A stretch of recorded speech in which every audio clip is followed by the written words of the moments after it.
विश्वानि देव सवितर्युदितानि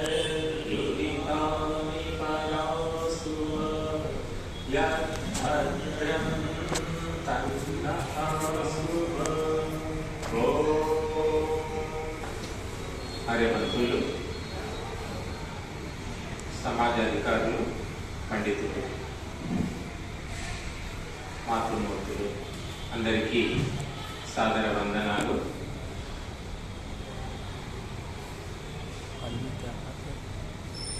వసంత మన భారతీయ పరంపరలో రెండు ఇతిహాసాలు ఉన్నాయి.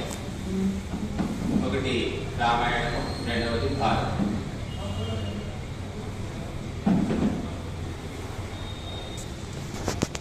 ఈ రెండు చిత్రంగా రకరకాల రూపాలలో దేశమంతా వ్యాపించి ఉన్నాయి. అందులో రామాయణము ఆసియా ఖండంలోనే వ్యాపించింది. కేవలం భారతదేశానికే కాకుండా Sri Lanka, Indonesia, Thailand, Malaysia, Japan, Sumatra, Java, ఇలా కాంబోడియా, అన్ని దేశాల్లో రామాయణము కొన్ని మార్పులతో ప్రాచుర్యంలో ఉంది. రాముడు ఈ దేశానికి, ఈ సంస్కృతికి, ఈ సభ్యతకు ఒక ధీరోదాత్తుడైన నాయకుడు, అనుకరణీయుడు, ఆదర్శుడు. వేదాలు చెప్పినటువంటి ధర్మాలను వాల్మీకి మానవులందరికీ అర్థం కావడం కోసం రకరకాల పాత్రలను కల్పించి రామాయణాన్ని తీర్చిదిద్దాడు. అయితే ఇది ఇతిహాసమే కాకుండా కావ్యము కూడా అని మనం గుర్తించాలి. ఇతిహాసం అంటే హిస్టరీ, చరిత్ర. ఇతిహాస, ఇలా జరిగి ఉండింది అని చెప్పేదాన్ని ఇతిహాసం అంటారు. కనుక చరిత్రను చరిత్రగా చెప్పితే అది హిస్టరీ బుక్ అవుతుంది, రోచకంగా ఉండదు, అది ఆస్వాదయోగ్యంగా ఉండదు. కనుక కొన్ని వర్ణనలు, అలంకారాలు, అక్షయోక్తులు అన్నీ చేర్చి రామాయణాన్ని ఒక ఐతిహాసిక కావ్యంగా వాల్మీకి తీర్చిదిద్దాడు.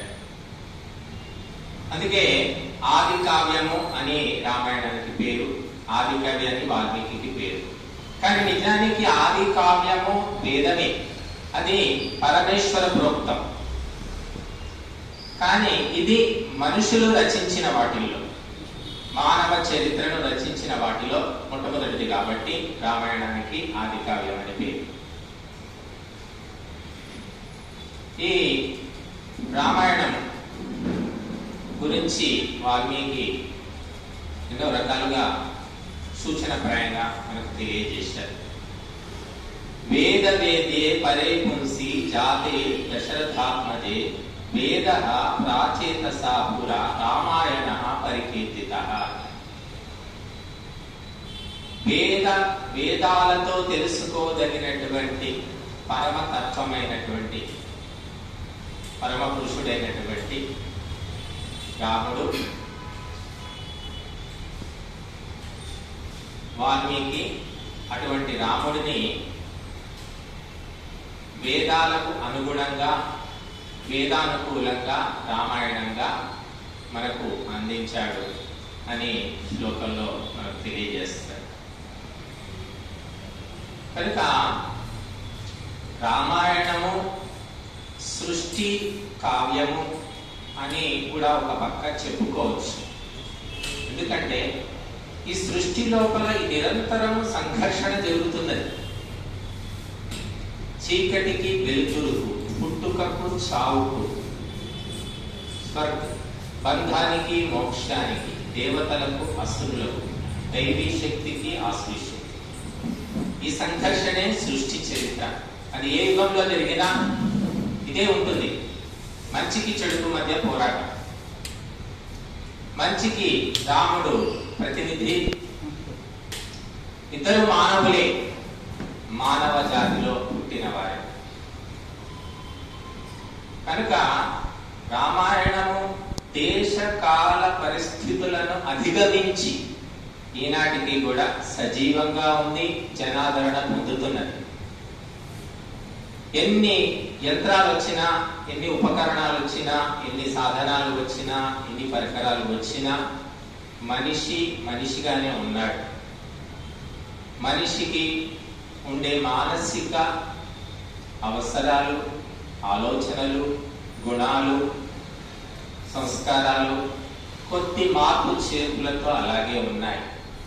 కామ, క్రోధ, లోభ, మోహ, మద, మాత్సర్య, హింసా, ద్వేషాలు ఏమీ పోలేదు. కనుక బాహ్యమైన భౌతికమైన ప్రగతిని, ఉన్నతిని చూసుకొని మనం మురిసిపోతే లాభం లేదు. అందుకే రామరావణ యుద్ధము ప్రతి మనస్సులో జరుగుతోంది, ప్రతి సమాజంలో జరుగుతోంది, ప్రతి దేశంలో జరుగుతుంది, సృష్టిలోనే జరుగుతుంది. ఇది మనకు గమనిస్తే తెలుస్తుంది. అందుకే ఇక్కడ రామాయణము అనే పేరు కూడా వాల్మీకి తన గ్రంథానికి ఎందుకు ఏర్పరిచాడు? రామస్య అయనం జీవనయానం రామాయణం. రాముని యొక్క అయనము అంటే ప్రయాణం, గమనం, గతి, దాని గురించి తెలిపేది రామాయణం. ఇది అందరికీ తెలిసిన పేరే, కానీ ఇంకా 2 పేర్లు వాల్మీకి రామాయణానికి పెట్టాడు. ఒకటి సీతాచరితం, మూడవది రావణ వధం లేదా పౌలస్త్య వధం అని 3 పేర్లు ఉన్నాయి. ఒకటేమో నాయకుడైన రాముని పేరుతో, మరొకటి నాయిక అయినటువంటి సీత పేరుతో, మరొకటి ప్రతినాయకుడైనటువంటి రావణుని పేరుతో. ఈ 3 పేర్లు కూడా వాల్మీకి నిర్దేశించాడు, కానీ ప్రసిద్ధం మాత్రం రామాయణమే.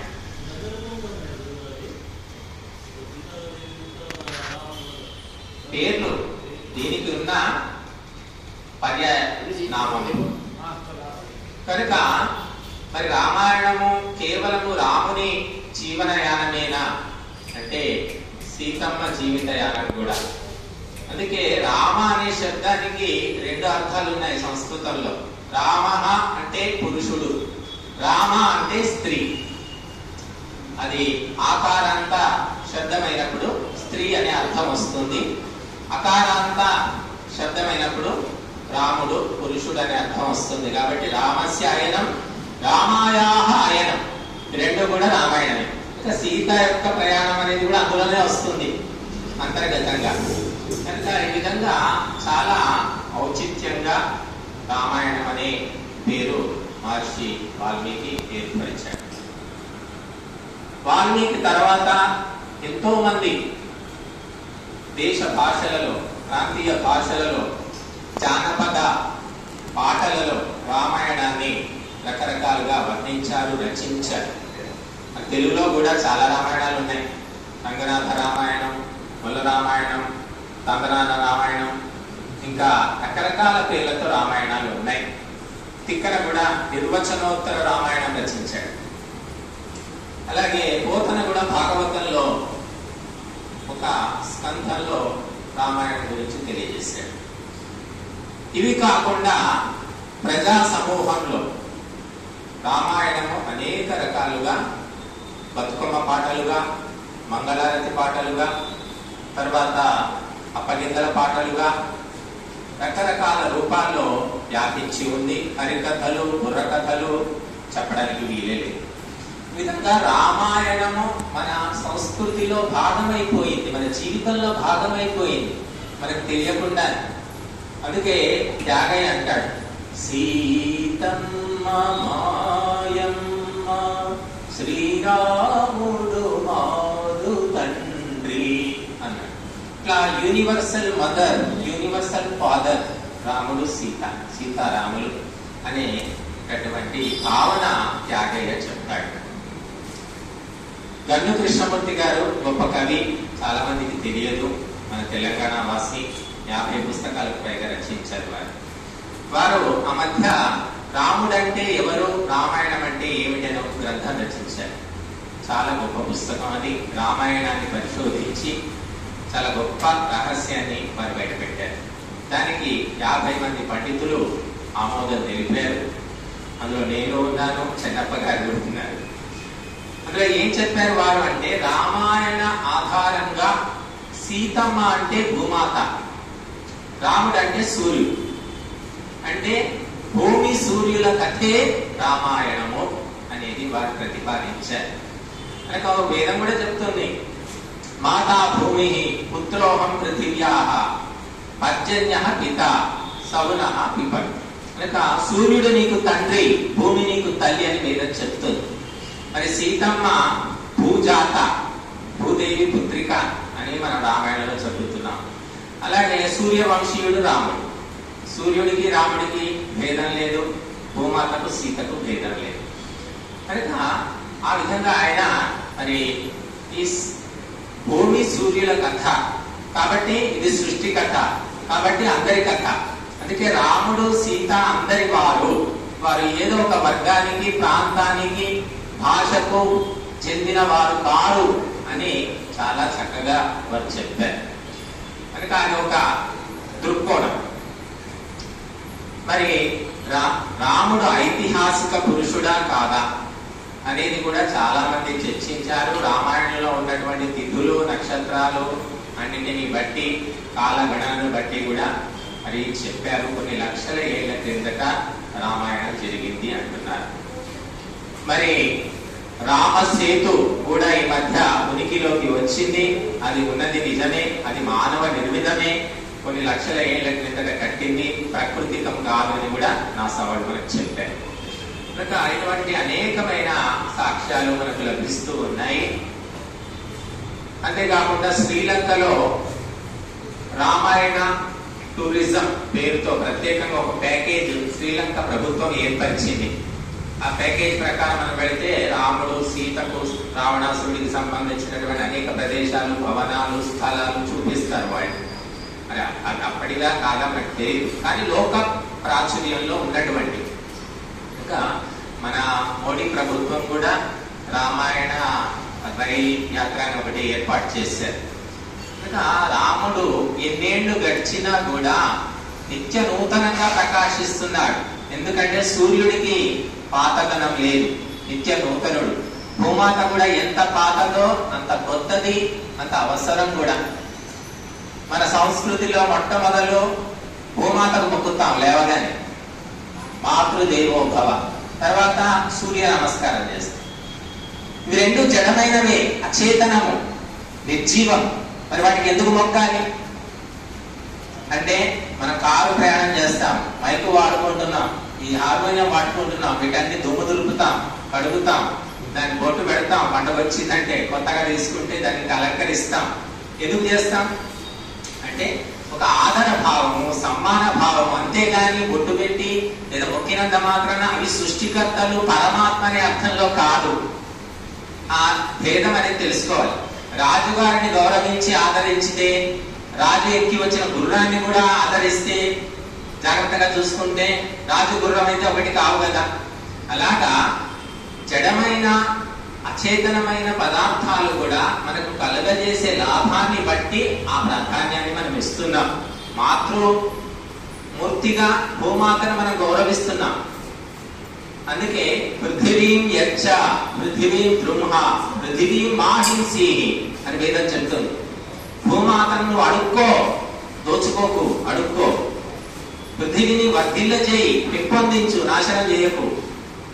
పృథివీ మాహింసి, భూమాతను హింసించకు అని వేదంలో ఉంది మనకి.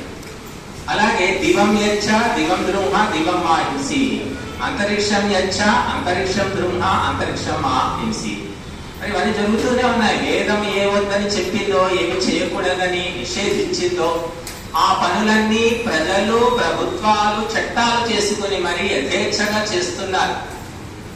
Land mafia, mining mafia, sand mafia, forest mafia, రకరకాల మాఫియాలు అంతటా చెల్లరేగుతున్నాయి. కాబట్టి భూమాతలోని వస్తువులను, పదార్థాలను, లోహాలను కూడా జాగ్రత్తగా ఆచితూచి మనం వాడుకోవాలి, అంతేగాని మొత్తం దోచుకోవడం కాదు. ఇంకా ఈ త్యాగ భావన వేదంలో ఉంది. ఆ వేదోపదేశం ద్వారా మనిషిలో త్యాగ భావన వికసిస్తుంది. అందుకే మనకు ఈ త్యాగం గురించి తేన త్యక్తేన భుంజీతాః మా గృహః అస్య సిద్ధః. త్యాగ భావముతో అనుభవించు, భోగించు, తిను, ఏదైనా చేయి, కానీ త్యాగం మొట్టమొదటి. త్యాగం అంటే నలుగురికి పంచడం, తర్వాత మనం స్వీకరించడం.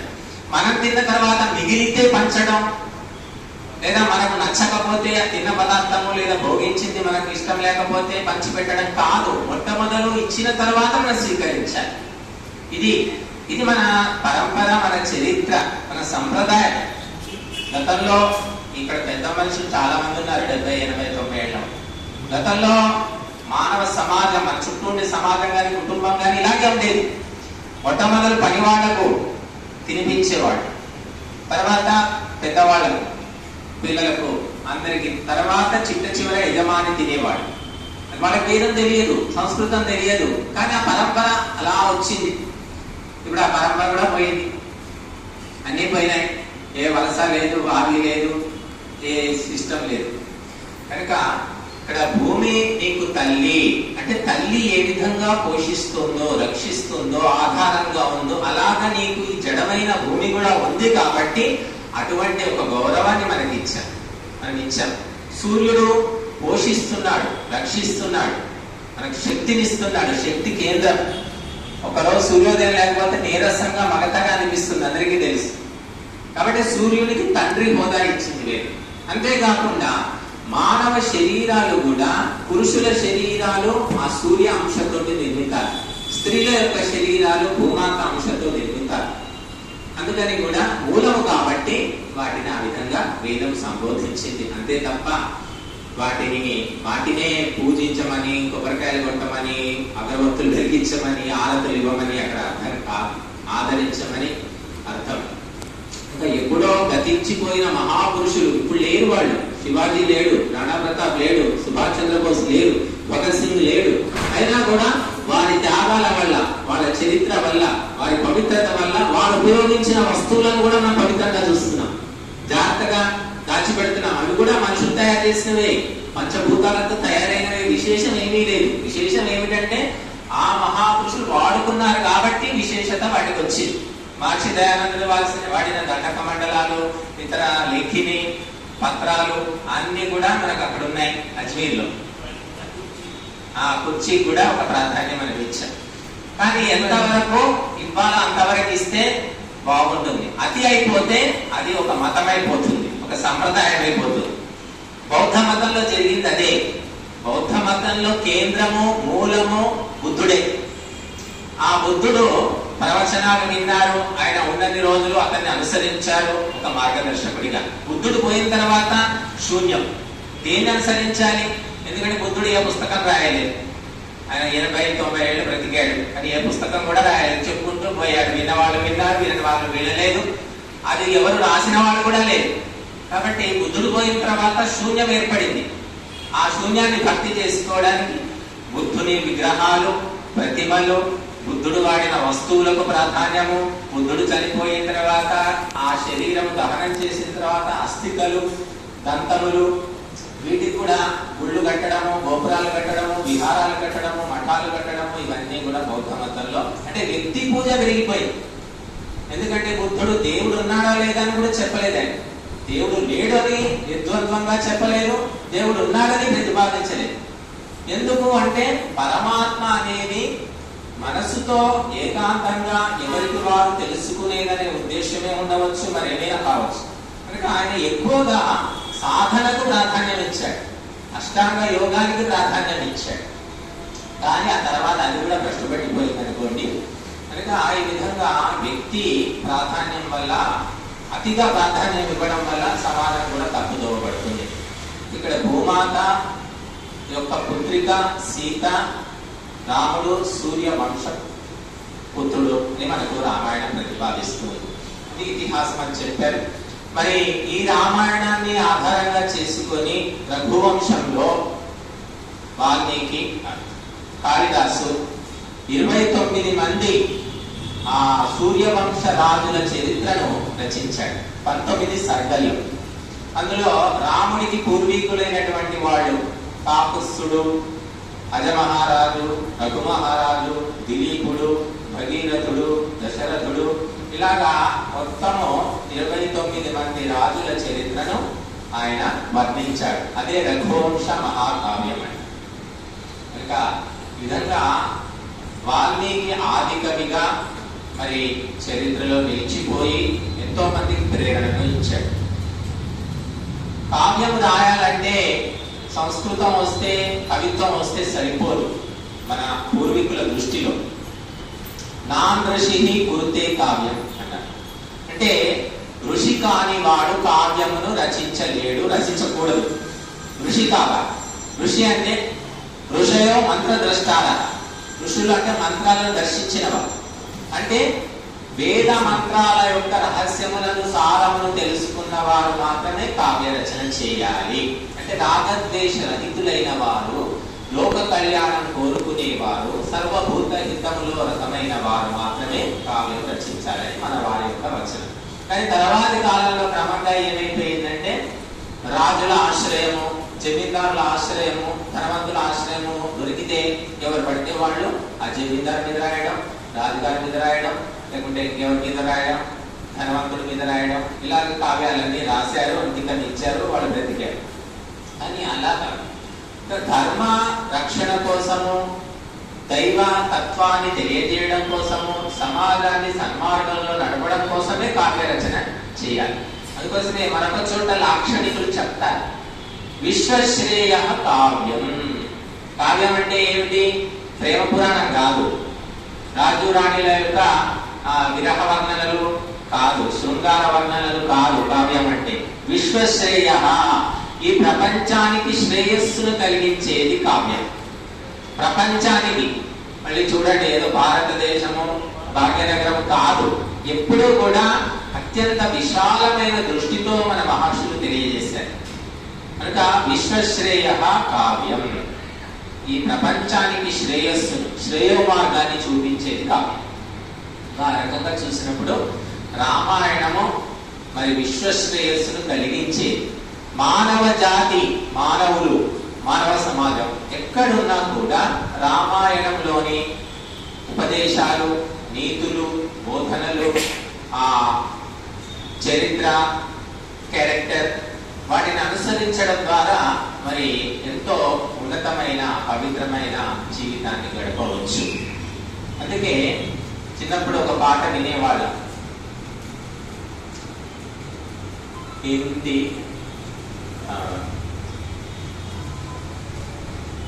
జగతిపై రామయ్య జన్మించినాడు, సత్యమును ధర్మమును స్థాపించినాడు, తల్లిదండ్రుల మాట చెల్లించినాడు, ఘనముగా రాజ్యమును పాలించినాడు, సీతామహాదేవి సృష్టిలో ఫలను, ఆ తల్లి ఎంతయో మహనీయురాలు అంటూ 2వ తరగతిలో చదివాం.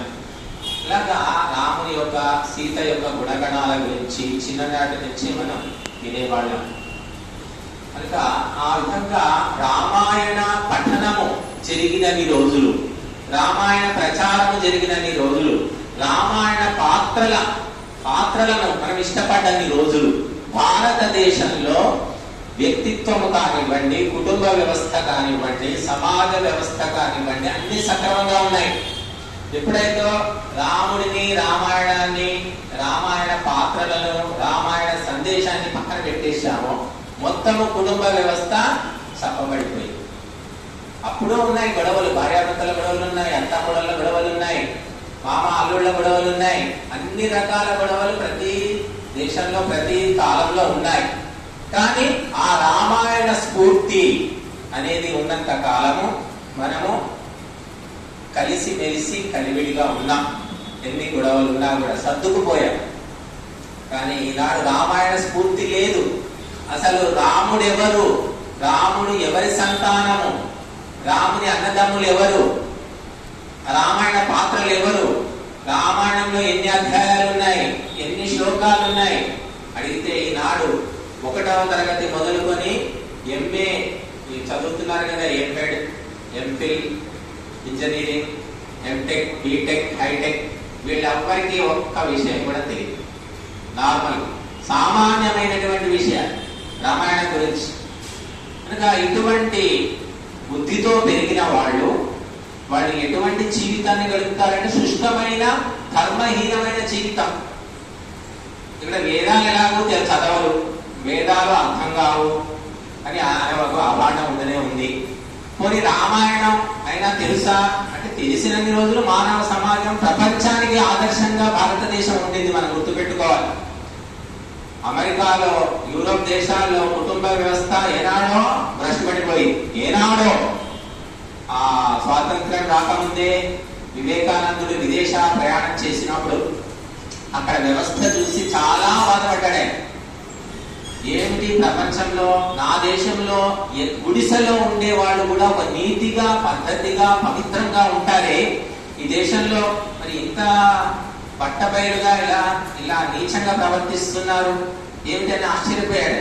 అంటే మన దేశంలో చదువురాని, గతి లేని నిరుపేద కుటుంబం కూడా ఒక పద్ధతిగా, పవిత్రంగా ఉండేవారు. ఇప్పుడు మనకు అదే పరిస్థితి వచ్చింది. యూరోప్ దేశాల్లో ఉండే పరిస్థితి, మహిళలు వస్త్రధారణ ఘోరమైపోయింది, పురుషుల వ్యవహారము ఘోరమైపోయింది. ఎవరు ఎవరిని ఏమి అనకూడదు, ఏమి ఆక్షేపించకూడదు. ఇది స్వతంత్ర భారతదేశం, ఎవరికి నచ్చినట్టు వాళ్ళు ఉండవచ్చు, ఎలాగైనా తిరగవచ్చు, ఏమైనా మాట్లాడవచ్చు, ఏమైనా చేయవచ్చు. దాన్నే ప్రజాస్వామ్యం అంటారని చెప్తున్నారు మనకి. కనుక రామాయణ స్ఫూర్తి మనకు ఉన్నంత వరకు కూడా మనము భయభక్తులతోటి మెలిగాం. ఆనాడు గతంలో ఈ సినిమాలు కూడా లేకుండా, సినిమాల్లో కూడా చాలా మటుకు రామాయణ స్ఫూర్తి మనకు కనిపిస్తుంది. కుటుంబ కథా చిత్రాలు అని వచ్చేవి. రాముడి గురించో సీతమ్మ గురించో పాట లేకుండా సినిమాలు ఉండేవి కావు. ఈనాడు ఏ సినిమా చూడండి మీరు, కేవలం భౌతిక జీవితం, ఎలా సుఖంగా బతకాలి, ఎలా ఆడంబరంగా జీవించాలి, ఎలా ప్రపంచం మొత్తము ధనం కోసం ఏమైనా చేయాలి అని ఇటువంటి ఆలోచన ధోరణి మనకు కనిపిస్తుంది. కనుక రామాయణ పాత్రలు ప్రజల లోపల త్యాగాన్ని, ప్రేమను, దయను, సేవను, మాతృపితృ భక్తిని, దేశభక్తిని, ధర్మానురక్తిని కలిగించాయి. ఈనాడు భారతదేశంలో రాముని గుడి లేకుండా లేదా హనుమంతుని గుడి లేని ఊరు మనకి ఇప్పటికి కూడా కనిపించదు. తెలుసో తెలియకో మరి ఈనాటికి కూడా స్థాపిస్తూనే ఉన్నారు, పూజిస్తూ ఉన్నారు. కాకపోతే రాముని యొక్క ఆదర్శమైన జీవన చరిత్రను స్ఫూర్తిమంతంగా మలుచుకోవడంలో మనం విఫలమైపోయాం. కానీ రాముడు సుగుణాభిరాముడు అనే విషయం మాత్రం అందరికీ తెలుసు. కనుక అటువంటి ఆ రామాయణం మనకు కుటుంబ జీవితమే కాదు, మనిషి ఎప్పుడు ఎక్కడ ఎలా వ్యవహరించాలో అనేది నేర్పిస్తుంది. ముఖ్యంగా భారతము, రామాయణం రెండింటినీ మనం తులనాత్మకంగా పరిశీలించినప్పుడు రామాయణంలో అన్నదమ్ములు నలుగురు కూడా రాజ్యము మాకు వద్దని త్యాగం చేశారు. ఎవరు కూడా సింహాసనం అధిష్ఠించలేదు. ఆ రాముని పాదుకలు పెట్టి రాజ్యాన్ని ఏలినట్టుగా మనం వింటాం. భరతుడిని ఎలుపమని చెప్పాడు రాముడు 14 ఏళ్ల పాటు. అయినప్పటికీ కూడా భరతుడు కూడా త్యాగభావనతో అన్నగారి పాదుకలను ప్రతిష్ఠించి రాజ్యపాలన చేశాడు. మరి ఇక్కడ భారతంలో చూడండి, అన్నదమ్ముల పిల్లలు పాండవులు 5 ఊళ్ళు ఇస్తే చాలు, మాకు యుద్ధం అవసరం లేదు, మా బతికేదో మేము బతుకుతామంటే కూడా దుర్యోధనుడు వినలేదు. చివరికి మహాయుద్ధం జరిగింది. తండ్రులు, తాతలు, తనయులు, మనవాళ్ళు, ఎంతో మంది బంధుమిత్రులే చచ్చిపోయారు. రక్తం ఏరులై పారింది. కేవలం రాజ్యం కోసమే, అక్కడ వేరేకేమీ లేదు, ధర్మం కోసమే కాదు. ద్రౌపదికి అవమానం జరిగింది, అదొకటి అనుకోండి. కనుక మరి అక్కడే అన్నదమ్ములను, ఇక్కడే అన్నదమ్ములను మనం పరిశీలించినప్పుడు ధర్మము ప్రధానంగా రామాయణ కాలంలో మనకు కనిపిస్తుంది. అది త్రేతాయుగం అన్నారు. మరి ఇది ద్వాపర యుగం, భారత యుద్ధం జరిగింది కలియుగ ఆరంభంలో. మరి అప్పటికి ధర్మము కంటే రాజ్యము, రాజ్య భోగాలు, అధికారము ఇవే ప్రధానమైపోయాయి. ఇప్పటికి కూడా అదే నడుస్తుంది. ఇది చూస్తూ ఉంటే నాకు ఈ షాజహాన్, మొఘల్ సామ్రాజ్యం స్థాపించిన షాజహాన్, అందులో ఒకడు గుర్తుకొస్తున్నాడు. షాజహాన్ 4 కొడుకులు, ఔరంగజేబు, దారా షుకో, ఇంకెవరిద్దరు మురాదు, ఇంకెవరో ఉన్నారు. నలుగురు కొడుకుల్లో ఔరంగజేబు 3 అన్నలను చంపి రాజ్యాన్ని అధిష్ఠించాడు. తండ్రిని కూడా కారాగారంలో బంధించాడు. మరి చూడండి, అంటే పాండవులు కౌరవుల కంటే కూడా ఇంకా భయంకరంగా తేలేదు. కేవలం రాజ్యం కోసమే, రాజ్యం వల్ల వచ్చేటటువంటి అహంకార తృప్తి కోసం. ఇది ఈ మధ్య ఇటువంటివి ఎన్నో జరిగాయి. ఇప్పటికీ మనం చూస్తున్నాం. ఈనాటి రాజకీయాలు కూడా అంతకు అతీతంగా ఏమీ లేవు. రాజ్య పరిపాలన కోసం అన్నదమ్ములు కావచ్చు, బంధుమిత్రులు కావచ్చు, గొడవలు పడుతూనే ఉన్నారు. వేరే వేరే పార్టీల్లో చేరుతూనే ఉన్నారు. ఒకరి మీద ఒకరు పోటీకి దిగుతూనే ఉన్నారు. అంటే ఇది ఎప్పుడు జరుగుతూనే ఉంటుంది. కనుక కేవలం రాజ్యం ఎందుకోసము, రాజ్య పరిపాలన దేనికోసము అంటే రాజ్యాన్ని ఎవరి పరిపాలిస్తున్నాడనేది ముఖ్యము కాదు. ధర్మం అనేది ఉన్నప్పుడు రాముడు ధార్మికుడే, లక్ష్మణుడు ధార్మికుడే, భరతుడు, శత్రుఘ్నుడు అందరూ ధార్మికులే అయినప్పుడు ఎవరు అధిష్ఠిస్తే ఏముంది? రాజ్యము ధర్మ ప్రకారం జరగాలి. వశిష్ఠుడు, వామదేవుడు ఇద్దరు పురోహితులు. ఆ పురోహితులు చెప్పినట్టుగా ఆ ధార్మికంగా రాజ్యాన్ని నడిపించేది ఉన్నప్పుడు ఎవరైతే ఏముంది? ప్రతినిధులు మాత్రమే. రాజులు అంటే కేవలము ప్రతినిధులు. కనుక ఈ సత్యము త్రేతాయుగంలో తెలిసింది. కనుక రాముడు లేకపోయినా మరి రామరాజ్యాన్ని మరిపిస్తూ భరతుడు పరిపాలించాడు. ఎందుకంటే రాజ్యం పట్ల ఆసక్తి, లోభము లేదు. లేనప్పుడు భోగ విలాసాల పట్ల ఆసక్తి కూడా ఉండదు. చూడండి, సంసారం అంటున్నాం ఈనాడు. భార్య భర్త లింగులు ఇటుకోమని ఒకరో ఇద్దరు పిల్లలు. వాళ్ళు ఈ ఇద్దరితోటి ఆ ఒక్కరితోటి వేగలేకపోతున్నారు, భరించలేకపోతున్నారు. ఎందుకంటే సంసారం అనేది భోగ విలాసాల కోసము అని అనుకుంటున్నారు కాబట్టి సమస్యలు. మరి 10 మంది ఉన్నప్పుడు ఒకప్పుడు వాళ్ళు కేవలం ధర్మం కోసమే, సంతానము కోసమే సంసారం.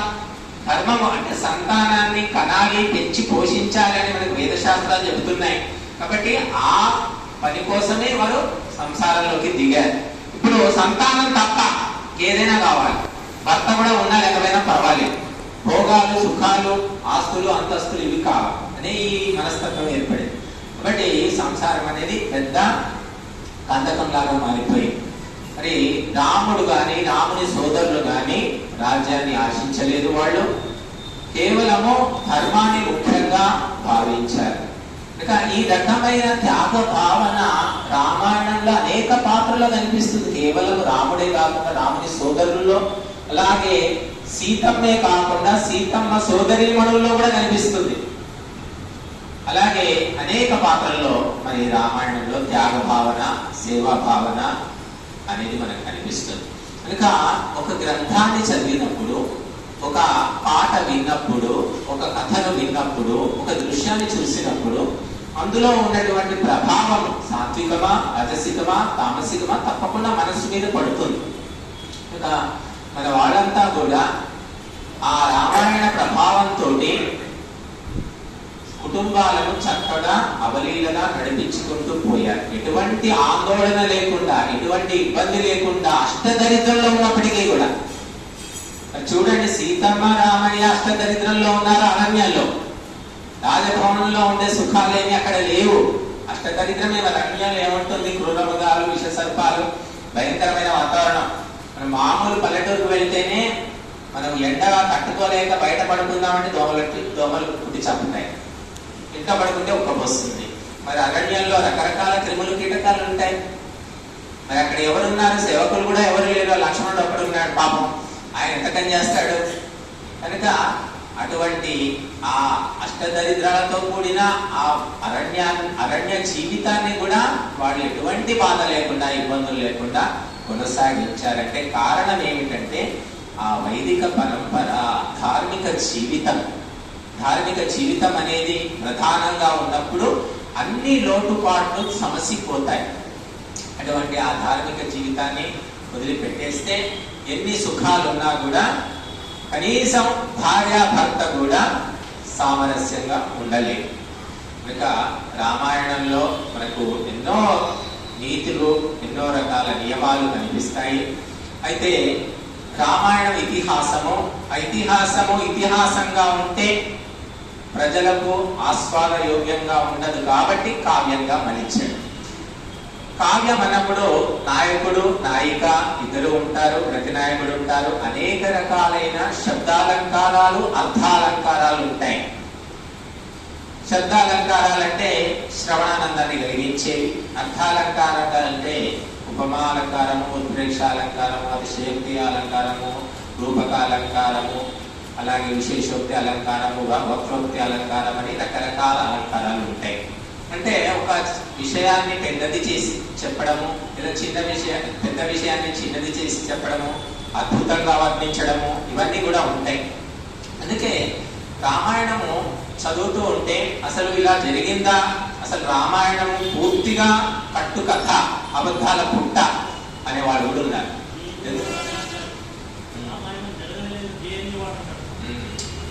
కొంతమంది కమ్యూనిస్టులు, నాస్తికులు రామాయణం అనేది బూర్జువాల యొక్క కథ, బూర్జువా శక్తులు రాసినటువంటివి, అందులో ఏమీ తర్కం లేదు, సైన్స్ లేదు, టెక్నాలజీ లేదు, అంతా అబద్ధాలు అని అంటూ ఉంటారు.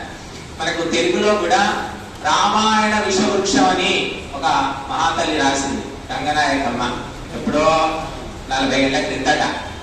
రామాయణ విషవృక్షం. ఇంతవరకు నేను చెప్పాను, రామాయణ ప్రభావము మనకు తెలియకుండానే మన మీద ఎన్నో తరతరాల నుంచి మన మీద నడుపుకుంటూ వస్తుంది. ఆ ప్రభావమే విషము అని చెప్పింది ఆవిడ.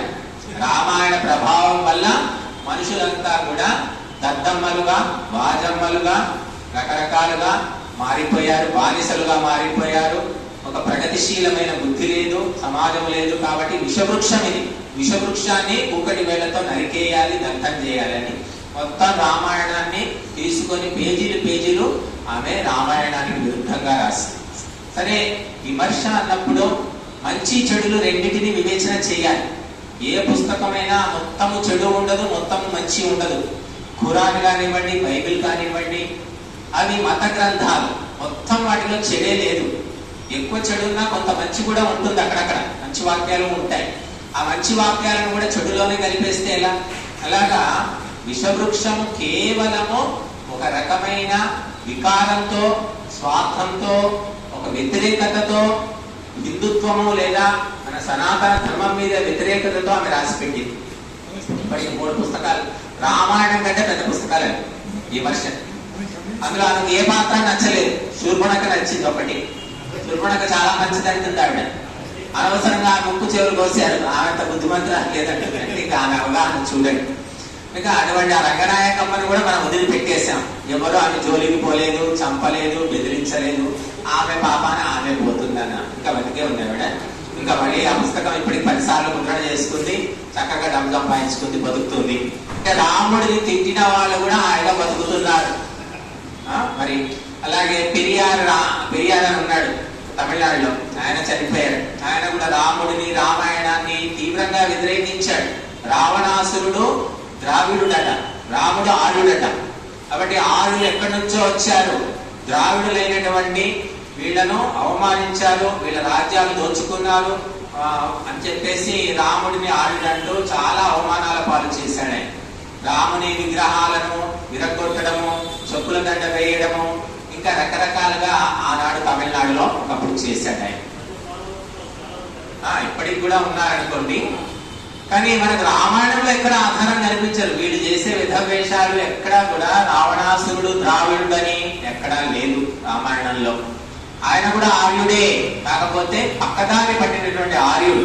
ఆయన బ్రాహ్మణ పుత్రుడు, అందుకే రావణ బ్రహ్మ అంటారు. అయినప్పటికీ ఉన్నత వంశంలో జన్మించినప్పటికీ కూడా జన్మదోషం కారణంగా బుద్ధి వక్రీకరించి అన్ని పాడు పనులు చేశాడు. పాండిత్యం మాత్రం బాగానే ఉంది. ఈనాటికి మనం చూస్తాం, పాండిత్యం ఉండి కూడా, పండితులై ఉండి కూడా పాడు పనులు చేసేవాడు మనకు అనిపిస్తూనే ఉంటారు. ఇంకా పాండిత్యము వేరు, శీలము, కండక్ట్ అనేది వేరు అని మనం గుర్తుపెట్టుకోవాలి. ఇంకా ఈ విధంగా రాముని ఆధారంగా రాముడిని తీసుకొని ఎంతో మంది తిట్టుకుంటున్నారు, పొగుడుతున్నారు, బతుకుతున్నారు, బతికిస్తున్నారు, వ్యాపారాలు చేసుకుంటున్నారు, ఉద్యోగాలు చేసుకుంటున్నారు, ఎన్నో జరుగుతూ ఉన్నాయి. కనుక రామాయణ పాత్రలు మనకు ఇప్పటికీ కూడా ఆదర్శము, త్యాగ భావనకు కేంద్రంగా రామాయణం నడిచింది. ఎందుకంటే వేదము ప్రతిపాదించేది త్యాగం. ఆ త్యాగము రామాయణంలో అడుగడుగునా మనకు కనిపిస్తుంది. అంతేకాకుండా వైదిక సంస్కృతి కనిపిస్తుంది. రామాయణంలో మనకి ఎక్కడా కూడా ఈనాడు ఉన్నటువంటి హిందూ సమాజంలో ఉన్న వికృతులు, అలాగే దురాచారాలు, మూఢ విశ్వాసాలు ఎక్కడ కూడా మనకు కనిపించవు. అవన్నీ కూడా తర్వాతి కాలంలో మరి వచ్చి చేరాయి మన సమాజం లోపల. స్త్రీలకు విశేషమైన సమ్మానం ఉండేది. స్త్రీలు కూడా యుద్ధము చేసేవారు, యుద్ధంలో పాల్గొనేవారు. కైకేయి మరి దేవదాన సంగ్రామంలో దశరథునికి తోడ్పాటును అందించి విజయానికి కారణమైంది కాబట్టి ఆమెకు వరాన్ని ఇచ్చాడు దశరథుడు. ఆ వరాన్ని ఆమె దురుపయోగం చేసింది అనుకోండి, అది వేరు విషయం. కనుక ఆనాడు మరి స్త్రీలకు కూడా అటువంటి అవకాశం ఉండేది. కనుక ఈ రకంగా రామాయణంలో మనము లోతుగా వెళ్ళిన కొద్దీ అనేక విషయాలు కనిపిస్తాయి. రాముడు అంటే ఏమిటి నిర్వచనం? What is the definition of Rama అంటే రము క్రీడాయ అనే ధాతువు నుంచి రామశబ్దం వచ్చింది.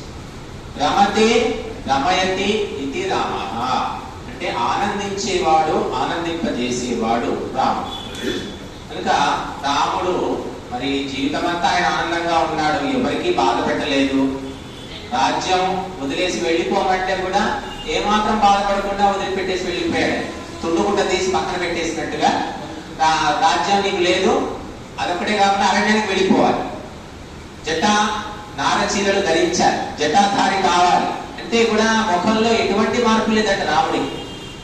చాలా తేలిగ్గా తీసుకున్నాడు ఆయన. కానీ లక్ష్మణుడు మూర్ఛపోయినప్పుడు, సీతాదేవి అపహరణకు గురైనప్పుడు మాత్రం చాలా బాధపడ్డాడు ఆయన. కనుక ఈ భౌతికమైన నిర్జీవమైనటువంటి రాజ్యము, రాజ్య భోగాలను తృణప్రాయంగా చూశాడు. వాటిని పట్టించుకోవాలి, ఉన్నా పోయినా పెద్దగా పట్టించుకోవాలి. కానీ సజీవమైన మనుషులు మానవ సంబంధాలకు ప్రాధాన్యం ఇచ్చినట్టుగా మనం చూస్తాం. కనుక సీతమ్మ కూడా మరి అలాగే కనిపిస్తుంది. కనుక ఈ పాత్రలను మనం లోతుగా పరిశీలిస్తే అనేక ధార్మికమైన విషయాలు మనకు తెలుస్తాయి. కనుక మనము ఇంకా 6 రోజుల పాటు ఈ కార్యక్రమం జరుగుతుంది. కనుక మనం అందరం కూడా రామాయణాన్ని నిశ్చితంగా పరిశీలించి అందులోని విషయాలను తెలుసుకుందాము. మహర్షి దయానందుల వారు వైదిక సంస్కృతి పునరుద్ధారకులు. వైజ్ఞానికంగా, వైదికంగా, తార్కికంగా ఎలా ఆలోచించాలో మనకు తెలియజేశారు. సత్యార్థ ప్రకాశ గ్రంథంలో సత్యాసత్యాలను ఎలా తెలుసుకోవాలి అనే దానికి 5 పరీక్షలు ఉంటాయని చెప్పాడు. నాకు రామాయణం అని ముందుంది, వాల్మీకి రామాయణం ఉంది, కానీ అందులో మరి అతిశయోక్తులు, కొన్ని ప్రక్షిప్తాలు అంటే మిక్సింగ్ అన్నమాట. ఈ మధ్య రీమిక్సింగ్ అని వస్తున్నాయి కదా పాటలు, అలా మిక్సింగ్ చేశారు. ఒకనాడు సంస్కృత భాష కానివ్వండి, గ్రంథాలు కానివ్వండి, కేవలము కొన్ని వర్గాల హస్తాల్లోనే ఉండేవి. గ్రామం మొత్తంలో ఒకరి దగ్గరే పుస్తకం ఉండేది, సంస్కృత గ్రంథం, శాస్త్ర గ్రంథం. బట్టి వాళ్ళ ఆటలు సాగినన్ని రోజులు రకరకాలుగా శాస్త్రాల్లో ప్రక్షిప్తాలు చేశారు, లేదా దేశకాల పరిస్థితులను బట్టి కొన్ని చేర్చవలసి వచ్చేది. కానీ ఆ తర్వాత అవన్నీ అలాగే కొనసాగి చివరికి రామాయణము నిజమా, కల్పితమా, వైజ్ఞానికమా అనేటటువంటి సంశయం కలిగే విధంగా తయారైంది. రామాయణంలో 24,000 పైచిలుకు శ్లోకాలు ఉన్నాయి, అనుష్ఠుప్ శ్లోకాలు. మరి మొత్తం వేదాల్లో ఎన్ని మంత్రాలు ఉన్నాయి? 20,000 పైచిలుకు మంత్రాలు. అంటే వేదము కంటే 4 వేదాల్లో కలిపిన మంత్రాల కంటే రామాయణ శ్లోకాలు ఎక్కువైపోతున్నాయి. మరి వేద ప్రాచేతసా పురా రామాయణ పరికీర్తిత అన్నాడు వాల్మీకి. వేదాన్నే నేను మానవులకు అర్థం కావడానికి రామాయణంగా రచించానన్నాడు. అంటే వేదాల కంటే ఎక్కువైపోయిందిగా ఇది. ఈ ఎక్కువ ఎందుకు అయిపోయిందంటే అనవసరమైన వర్ణనలు, రకరకాల విచిత్రమైన విషయాలు, విజ్ఞాన విరుద్ధమైనవన్నీ చేర్చారు. అవన్నీ చెరిగితే, జల్లడ పడితే 24,000 శ్లోకాల్లో మన వైదిక పండితులు శుద్ధ రామాయణం అంటూ ఒకటి రాసి పెట్టారు. అందులో సగానికి సగం తగ్గించేశారు. అనవసర వర్ణనలు కావ్యాల్లో కనిపిస్తాయి. చూడండి, సీత రాముడు వియోగం జరిగినప్పుడు, సీతాపహరణం జరిగినప్పుడు రాముడు చెట్టును, పుట్టను, ఆకును అన్నిటినీ పట్టుకొని ఏడ్చినట్టుగా పేజీలకు పేజీలు వర్ణనలు ఉన్నాయి మన రామాయణంలోనే, వాల్మీకి రామాయణంలోనే. మరి భయంకరంగా అనిపిస్తాయి. సరే, రాముడు బాధపడ్డాడు అని అంటే అది మామూలు విషయం. కానీ ఆయన ప్రతి ఒక్కటి వర్ణన, చెట్టును చూడడం, పుట్టను చూడడం, నదిని చూడడం, పువ్వును చూడడం, ప్రతి దాంతో మాట్లాడడం, ఆ సీత ఎక్కడుంది అది అని చెప్పి కన్నీళ్లు పెట్టుకుంటూ ఏడ్చినట్టుగా మనకు వియోగ విరహ బాధ అంటారు. అలా కనిపిస్తుంది. అది పేజీలు. అలాగా అనేక చోట్ల అనవసర వర్ణనలు విపరీతంగా ఉంటాయి. ఇవన్నీ సామాన్య వ్యక్తులు చేస్తారు, కానీ మహర్షి తుల్యులు ఎలా చేస్తారు? మనము మహర్షుల గ్రంథాలను పరిశీలిస్తే అన్ని కూడా సంక్షిప్తంగా ఉంటాయి.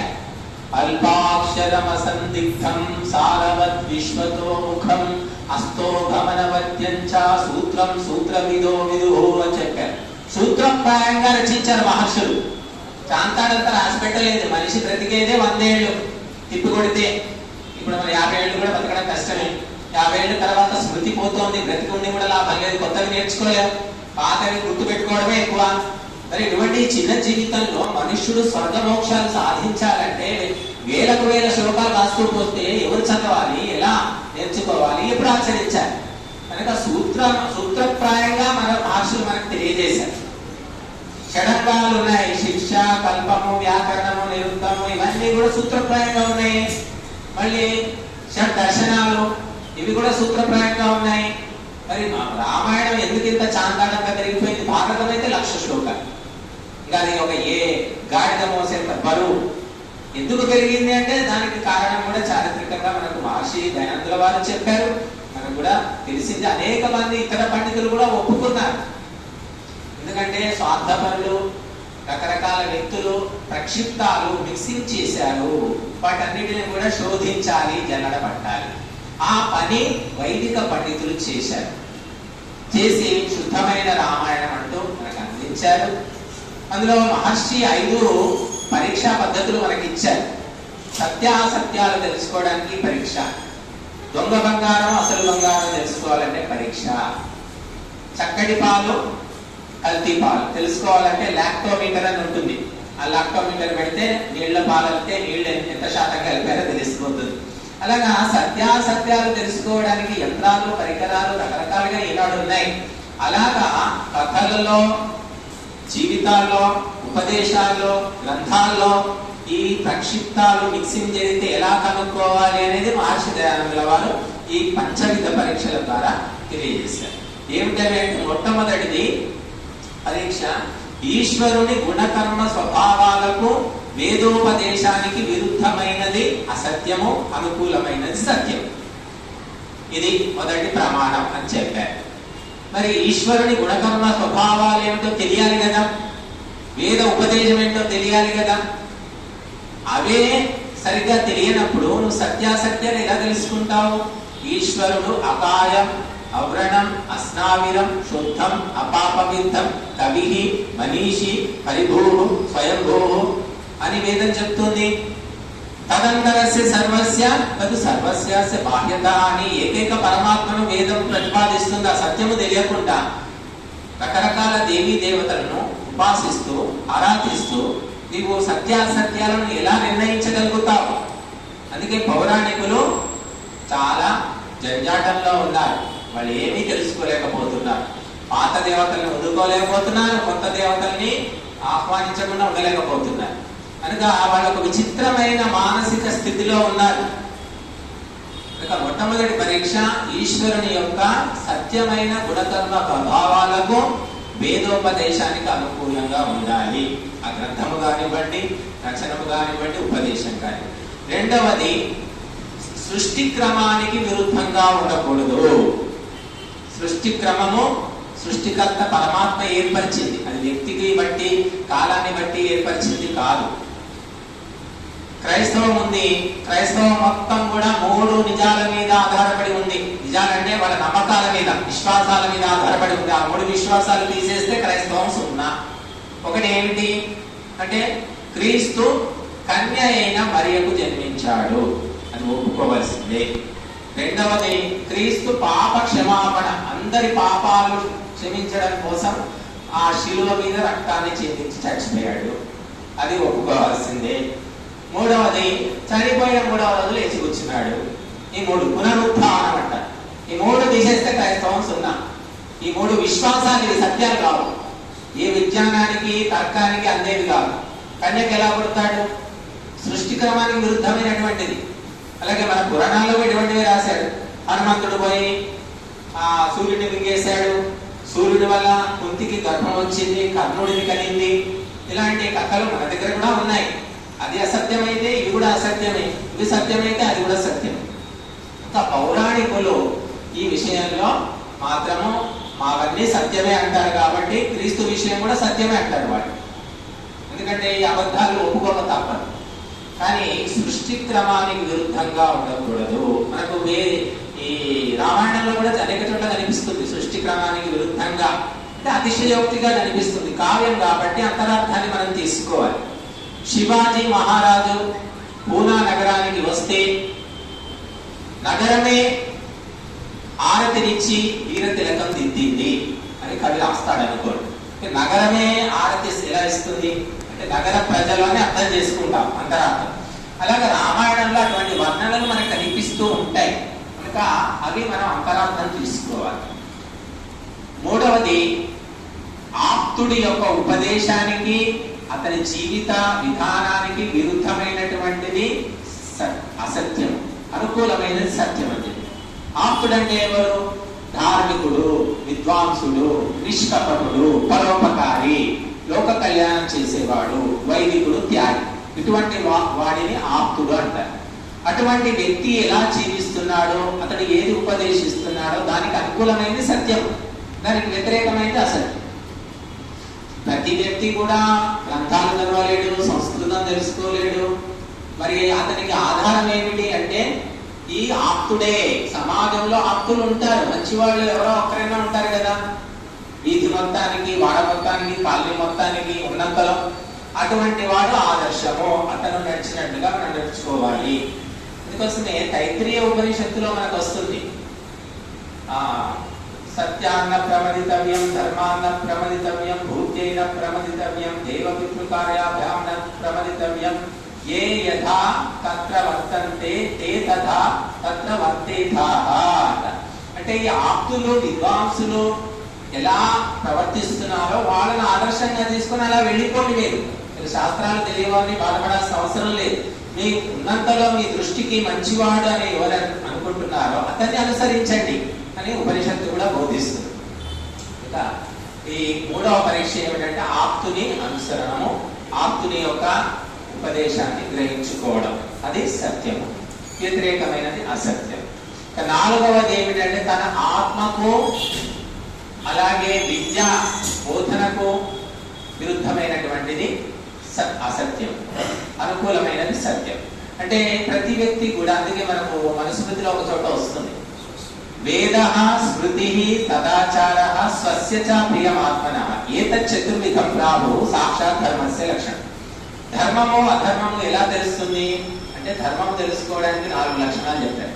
వేదము, తర్వాత స్మృతి అంటే వేదానుకూలమైనటువంటి మహర్షులు రచించిన ఇతర గ్రంథాలు, సదాచార అంటే గుడ్ కండక్ట్, మంచి నడక, తర్వాత స్వస్య చ ప్రియమాత్మనక నీ ఆత్మకు ప్రియమైనది, నీ ఆత్మకు ఏది కోరుకుంటావో అది ధర్మం, నీ ఆత్మకు ఏది కోరుకోవో వ్యతిరేకిస్తావో అది ధర్మం. కనుక ప్రతి మనిషి ఆత్మ ఏం కోరుతుంది? నాకు మంచి జరగాలి, నేను బాగుపడాలి, నేను ముందుకు పోవాలి అనుకుంటా తప్ప నన్ను తిట్టాలి, నాకు నష్టం కలగాలి, నేను బాధపడాలి అని ఇలా కోరుకోరు కదా ఎవరు కూడా. నన్ను హింసించాలి ఇలా ఎవరు కోరుకోరు. కనుక తనకు ప్రతికూలతను ఏ ఆత్మ కూడా కోరుకోదు కాబట్టి తనకు అనుకూలతనే కోరుకుంటుంది కాబట్టి అది ధర్మం యొక్క లక్షణము. ఎప్పుడు ఆత్మ సుఖాన్నే కోరుకుంటుంది. దొంగ కూడా దొంగతనం చేసి నేను పట్టుబడాలి, నన్ను హింసి హింసించాలని కోరుకోడు. దొంగతనం చేసి కూడా నేను పట్టుబడకూడదు, సుఖంగా ఉండాలి, భద్రంగా ఉండాలని కోరుకుంటాడు. అది ఆత్మ యొక్క లక్షణం. కాబట్టి ఆత్మ యొక్క ఈ లక్షణము అనుకూలంగా ఉండేది ధర్మము, వ్యతిరేకంగా ఉండేది అధర్మము. నువ్వు చావాలని కోరుకోవట్లేదు, కానీ ఒక ప్రాణిని చంపుతున్నావు, అది అధర్మం. నీకు జరగకూడదని కోరుకునేది మరొక ప్రాణికి ఎందుకు చేస్తున్నావు? కాబట్టి హింస, మాంసాహారం అనేది అధర్మము కిందికి వస్తుంది. కనుక అలానే విద్య ఉపదేశానికి వ్యతిరేకమైనటువంటిది. విద్య కూడా మనకి ఏం చెబుతుంది? పరోపకారం కోసం చెప్తుంది విద్య. కాబట్టి దీనికి అనుకూలమైనది ధర్మము, వ్యతిరేకమైనది అధర్మము. 4 పరీక్షలు. 5వ పరీక్ష ఏమిటి? అష్ట ప్రమాణాలు ఉన్నాయి మనకు. ఈ న్యాయ దర్శనము, వైశేషిక దర్శనము మొదలగు గ్రంథాల లోపల అష్ట ప్రమాణాలు చెప్పారు. ప్రత్యక్షము, అనుమానము, ఉపమానము, శబ్దము, అర్థాపత్తి, ఐతిహ్యము, సంభవము, అభావం. ఈ అష్ట ప్రమాణాలకు అనుకూలంగా ఉండేది ధర్మము, సత్యము. వ్యతిరేకంగా ఉండేది అసత్యము, అధర్మం. ఈ విధంగా మన గ్రంథాల లోపల మధ్యయుగాల్లో స్వార్థపరులు చేర్చినటువంటి మిక్సింగ్, ప్రక్షిప్తాలను జల్లెడ పట్టుకోవడానికి ఒక జల్లెడ ఇచ్చాడు మహర్షి దయానంద. కాబట్టి ఆ జల్లెడ సహాయంతో మనం వేరు చేసుకొని ఇప్పటికీ కూడా సత్యాన్ని తెలుసుకోవచ్చు. అంటే దాని ఆధారంగా మనకు వైదిక పండితులు మరి రామాయణం కావచ్చు, భారతం కావచ్చు, మరి ఎన్నో గ్రంథాలను మరి పరిశీలించి వివేకంతో పాలు నీళ్లు వేరు చేసినట్టుగా మనకు సత్యాన్ని మనం ఉంచారు. ఈనాడు మతాల మధ్య గొప్ప యుద్ధం జరుగుతుంది. Facebook, WhatsApp, social media. అందులో మరి ప్రధానమైన ఆరోపణలు మనకు ద్రౌపదికి 5 భర్తలని, హనుమంతుడు కోతి అని ఇలాగ రకరకాల ఆరోపణలు, శ్రీకృష్ణుడికి 16,000 మంది భార్యలని ఇతర మతాల వాళ్ళు చేస్తూ ఉన్నారు. వీటన్నిటినీ కూడా సప్రమాణంగా వైదికంగా ఏనాడో మనకు మహర్షులు, వైదిక పండితులు ఖండించి మనకు నిరూపించారు, స్థాపించారు. అవి చదవడమే ఇప్పుడు మనం చేయవలసింది. అంటే సత్యాసత్యాలను నిర్ణయించాలంటే ఈ 5 పరీక్షలలో ఏ పరీక్ష ఉచితమో అది అనుసరించవచ్చు, లేదా 5 పరీక్షలు కూడా ప్రయోగించుకోవచ్చు. అప్పుడు సత్యం మనకు తెలుస్తుంది. సత్యమే సత్యమేవేశ్వరో లోకే సత్యే సర్వం ప్రతిష్ఠితం సత్యమూలాని సర్వాణి సత్యానాస్తి పరం పదం అని చెప్పారు మహర్షులు. కాబట్టి సత్యం అనేది అత్యంత ఆవశ్యకం. మహర్షి దయానందుడు కూడా సత్య అర్థ ప్రకాశం అన్నాడు. సత్యమైన అర్థాన్ని ప్రకాశింపజేసి మనందరికీ తెలుసు, స్వస్తి వాచనంలో అగ్ని నీడే పురోహితం అనే మంత్రం మొట్టమొదటి మంత్రం. ఋగ్వేదంలో మొట్టమొదటి మంత్రం అది. అది ఏం చెప్తుంది అంటే అగ్ని అంటే పరమాత్మ, అగ్ని అంటే మరి భౌతికమైన అగ్ని, అగ్ని అంటే వాక్కు, అగ్ని అంటే రాజు, అగ్ని అంటే సభాసనుడు, సభా నిర్వాహకుడు, సభాపతి అని ఇలాగా అనేక అర్థాలు మహర్షుల వారు చెప్పారు సందర్భాన్ని బట్టి. మరి అగ్ని నీడే పురోహితంలో మీకు హనుమంతుడు కనిపిస్తున్నాడు ఎక్కడైనా? కానీ హనుమంతుడిని తీశారు. అగ్ని నీడే పురోహితం హనుమంతుడి మంత్రం అని చెప్తున్నారు. అందుకే ఇప్పుడు నేను చెప్పుకుంది మంత్రం అదే, కానీ అర్థము అసత్యమైన అర్థము. మహర్షి దయానందుడు సత్యమైన అర్థాన్ని మనకి ఇచ్చాడు. అసత్యమైన అర్థం కూడా చెప్పవచ్చు, పాండిత్యంతో, చాతుర్యంతో, స్వార్థంతో. ఇంకా దానికి ఏం చెప్పారు పౌరాణికులు అంటే అగ్ని నీడే పురోహితం అంటే అగ్ని అంటే ఇక్కడ హనుమంతుడు. ఎందుకు హనుమంతుడు అంటే తస్మాద్వా ఏ తస్మాద్వా ఆత్మనః ఆకాశ సంభూతః ఆకాశాద్ వాయుః వాయోరగ్ని అని మనకు ఉపనిషత్తులో వస్తుంది.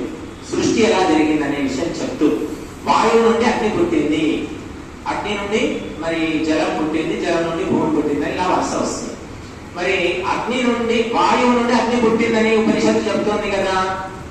మరి ఇక్కడ అగ్ని హనుమంతుడు వాయుపుత్రుడు కదా, వాయువు నుంచి పుట్టాడు. కాబట్టి అగ్ని అంటే హనుమంతుడు. వాయువు నుండి అగ్ని పుట్టింది, వాయుపుత్రుడు హనుమంతుడు కాబట్టి హనుమంతుడే అగ్ని. కాబట్టి ఇక్కడ హనుమంతుడికి సంబంధించిన మంత్రము అంటున్నాను. ఇంకా ఏం చెప్తున్నాడు? ఈడే అంటే స్తుతిస్తున్నాడు. పురోహితం, ఎందుకంటే హనుమంతుడు పురోహితుడు కదా. రాముడికి సుగ్రీవునికి ఇద్దరికి మధ్య మైత్రిని కుదిర్చినటువంటి పురోహితుడు. సుగ్రీవుని రాజపురోహితుడే కాబట్టి పురోహితం సరిపోయింది. యజ్ఞస్య దేవం, మరి హనుమంతుడు రాముడికి సుగ్రీవుడికి స్నేహం కుదిర్చడానికి అగ్నిని ప్రజ్వలింపజేసి ఇద్దరికి కూడా శపథం చేయిస్తాడు. కాబట్టి యజ్ఞస్య దేవం. ఋత్విజం, అలాగే ఋత్విజం అంటే ఋతువులో హోమం చేసేవాడని అర్థం. దానికి వాళ్ళు ఏదో చెప్పారు. హోతారం అన్నారు. హోతారం అంటే ఆదాన ప్రదానాలు చేసేవాడు. మరి హనుమంతుడు కూడా రాముడికి సీతకు లేదా సుగ్రీవుడికి రాముడికి మధ్య మంత్రాంగం చేస్తూ ఉన్నాడు కాబట్టి హోత అన్నారు. తర్వాత రత్నధాతమం. రత్నధాతమం అంటే రాముని యొక్క అంగుళీయకాన్ని తీసుకెళ్లి సీతమ్మకి ఇచ్చాడు, సీతమ్మ యొక్క చూడామణిని తీసుకెళ్లి రాముడికి ఇచ్చాడు, ఆ రత్నాన్ని ధరించాడు కాబట్టి రత్నధాతమం. ఇలాగ వాళ్ళు అర్థం చేసి పెట్టారు. కనుక ఇది వాళ్ళకి సత్యమైన అర్థమే వాళ్ళ దృష్టిలో. అంటే మనిషి బుద్ధి సంకుచితమైనప్పుడు వేద మంత్రాలు కూడా ఈ రకంగా వాళ్ళు మలుచుకుంటారు. విశాలమైన బుద్ధి ఉన్నప్పుడు మనం ఆలోచన విశాలంగా ఉంటుంది. కనుక మనిషి ఆత్మ అసత్యముతోటి దూషితమైనప్పుడు సత్యం కనబడదు. అద్దము దుమ్ము చేరినప్పుడు మన ముఖం కూడా దుమ్ముగా కనిపిస్తుంది. అద్దము శుభ్రంగా ఉంటే మన ముఖం కూడా పవిత్రంగా శుభ్రంగా కనిపిస్తుంది. ఆ విధంగా ఈ బుద్ధి దోషాల వల్ల వేదాలు, వైదిక గ్రంథాలు, రామాయణం ఏదైనా కావచ్చు అన్ని కూడా దోషభూయిష్టమైపోయాయి. వాటికి అర్థాలు అలాగే చెప్పారు, అలాగే రాశారు. కానీ మహర్షి దయానందుడు కార్యరంగంలోకి వచ్చిన తర్వాత అన్నిటినీ చెరిగి జల్లడబట్టి దుమ్ము దులిపి శుద్ధమైన సత్య స్వరూపాన్ని మన ముందు ఉంచారు. సత్య స్వరూపం తెలుసుకోవడానికి అవసరమైన సూత్రాలను, గీటురాళ్లను మనకు అందించాడు. ఒక సామాన్యుడు కూడా వాటి ద్వారా సత్యాసత్యాలను తెలుసుకోవచ్చు. అందుకే మనం భారత ప్రభుత్వం ఒక ఏర్పరచుకుంది. సత్యమేవ జయతే అనేది మన యొక్క నినాదం, ప్రభుత్వం యొక్క నినాదం. ఎక్కడి నుంచి అంటే ముండకోపనిషత్తు. సత్యమే జయిస్తుంది. సత్యం జయతే అనట్లేదు, సత్యమేవ జయతే, సత్యమే జయిస్తుంది. నిర్ద్వంద్వంగా, ఖచ్చితంగా. నానృతం అని చెప్పారు. మళ్ళీ ఏమైనా మళ్ళీ ఎప్పుడైనా అసత్యం జయిస్తుందేమో అని అనుమానం వస్తుంది. నానృతం అసత్యం జయించదని పక్కనే చెప్పేశారు. కనుక సత్యమే జయిస్తుంది, సత్యమే జయించాలి. జయిస్తేనే మానవ జాతికి పురోగతి ఉంటుంది.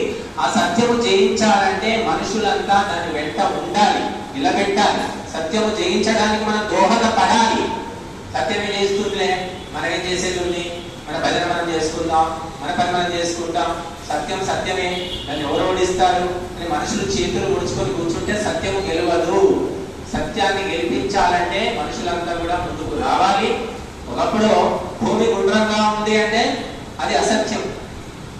అలా భూమి గుండ్రంగా ఉందని చెప్పినందుకు ఆ క్రైస్తవ మతంలో మతాధికారులు, పోపులు, కోపర్నికస్, గెలీలియో ఇంకా ఎంతో మంది సైంటిస్టులను కారాగారంలో బంధించారు, సజీవ దానం చేశారు. ఆనాడు అది అసత్యం. కానీ భూమి గుండ్రంగా ఉందనేది సత్యం. చిరుకు వాళ్ళు ఒప్పుకున్నారు.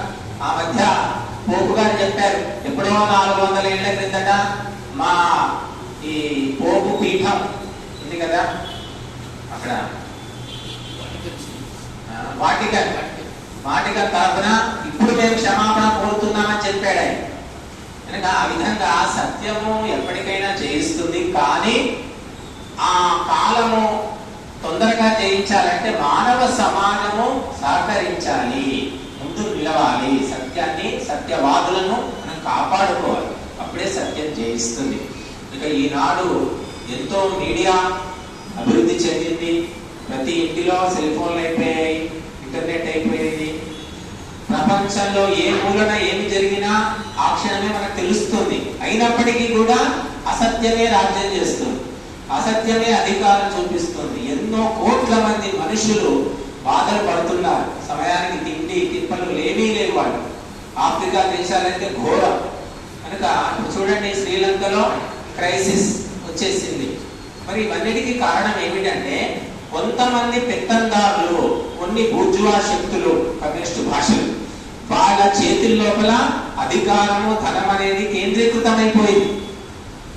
కారణం ఏమిటంటే వైదిక ఉపదేశం జరగడం లేదు, వైదిక ప్రచారం జరగడం లేదు. కనుక వైదిక ప్రచారం లోపల అస్త్ర శస్త్రాలు లేకుండా, రక్తపు చుక్క నేలకు రాలకుండా, ఒక మనిషిని చంపకుండా మానసిక పరివర్తన తీసుకొచ్చి స్వయంగా తనకు తానే త్యాగం చేసే స్థితికి తీసుకొస్తామని. అంటే వైదిక ఉపదేశాల ద్వారా మార్పు వస్తుంది మనిషిలో. ఎందుకంటే మనిషి రాయి కాదు, రప్ప కాదు, చెట్టు కాదు, చేమ కాదు, సజీవమైన మనిషి కాబట్టి అటువంటి ఉపదేశాలు వింటూ మార్పు వస్తుంది. కానీ అటువంటి ఉపదేశాలు చేసే పండితులే లేకపోతే పుస్తకాలు మాట్లాడతాయా? పుస్తకాలు వచ్చి నిలదీస్తాయా? ఇప్పటి పుస్తకాలు బోలెడున్నాయి ఇప్పటికీ, వైదిక సాహిత్యం చెప్పడానికి వీల్లేదు. కానీ ఆ పుస్తకాల్లో ఉన్న వాటిని మనుషుల మస్తిష్కాల్లోకి ఎక్కించే వ్యక్తులు, శక్తులు కావాలి. అది ఎంతో త్యాగము, తపస్సు, బ్రహ్మచర్యం ఉంటేనే సాధ్యము. కనుక ఈనాడు ఎంత మీడియా ఉన్నప్పటికీ మరి ఇంకా ఘోరమైనటువంటి అన్యాయాలు, అధర్మాలు, కృత్యాలు అని చెప్పుకోలేమన్నమాట. అటువంటివి జరుగుతూ ఉన్నాయి. ఇవన్నీ దూరం కావాలంటే మరి సత్యమైనటువంటి సాహిత్యాన్ని, సత్యమైన ఉపదేశాలను మనుషులు తెలుసుకోవాలి. సత్యాలు ఎప్పుడైతే క్రమంగా మనిషికి తెలుస్తూ ఉంటాయో స్వయంగా తనకు తానే సత్యం వైపు వెళ్తాడు. ఏమి బలవంతం ఉండదు, ప్రలోభం ఉండదు, భయం ఉండదు. ఎంతో మంది ఆర్య సమాజంలో ఇటువంటి సదుపదేశాలు వింటూ స్వయంగా తమకు తానే గ్రహించుకొని మరి అసత్యాన్ని వదిలిపెట్టుకొని, దుర్వ్యసనాలను వదిలిపెట్టుకొని, దుర్గుణాలను వదిలిపెట్టుకొని మరి వైదిక మార్గంలోకి వచ్చిన వాళ్ళు ఉన్నారు. కనుక ఇది క్రమంగా జరిగే పరిణామం. ఒకరోజు మందు తింటే రోగం తగ్గదు, ఒకరోజు ఉపదేశం వింటే సరిపోదు. నిరంతరంగా వింటున్న కొద్ది క్రమంగా పరిణామం అనేది కలుగుతుంది. కనుక ఇది జరిగినప్పుడు సమాజంలో మార్పు వస్తుంది. మరి సత్యమైన, వైదికమైన మానవ సమాజం నిర్మాణం అవుతుంది. అటువంటి సమాజంలో సమస్త ప్రాణులకు న్యాయం జరుగుతుంది. మనుషులే కాదు, మానవేతర ప్రాణులకు కూడా న్యాయం జరుగుతుంది. అది వైదిక వ్యవస్థ. మానవుల వ్యవస్థ, ఇప్పుడున్న మానవ వ్యవస్థలో మానవులకే న్యాయం జరగలేదు. ఇక పశు పక్షి జీవుల అన్యాయం గురించి అడగడానికి వీలేదు. చట్టాలు బోలెడు ఉన్నాయి. ప్రాణులను చంపకూడదు, అది చేయకూడదు, అరణ్యాలను ఆక్రమించుకోకూడదు, ఇది చేయకూడదు అని బోలెడు చట్టాలు ఉన్నాయి. ఆ చట్టాలన్నీ ఎవరికి చుట్టాలు? కనుక మనము వైదిక ప్రచారము ఎన్ని పుస్తకాలు వచ్చినా, ఎన్ని ఆడియోలు వచ్చినా, ఎన్ని వీడియోలు వచ్చినా మనిషి ముఖాముఖంగా జరిగేటటువంటి ఆ ప్రక్రియ అనేది వేరు, దాని ప్రభావం అనేది వేరు. కనుక మరి అందరం కూడా మరి ఆ సత్యాన్ని తెలుసుకొని సత్య మార్గంలో వెళతాము. మహర్షి చెప్పినటువంటి 5 పరీక్షా పద్ధతుల ఆధారంగా రామాయణంలోని అనేక విషయాలను విశ్లేషించి ఈనాడు మనం తెలుసుకొని ఆ రామాయణ ప్రకాశంలో అందరం కూడా ముందుకు వెళ్దాం.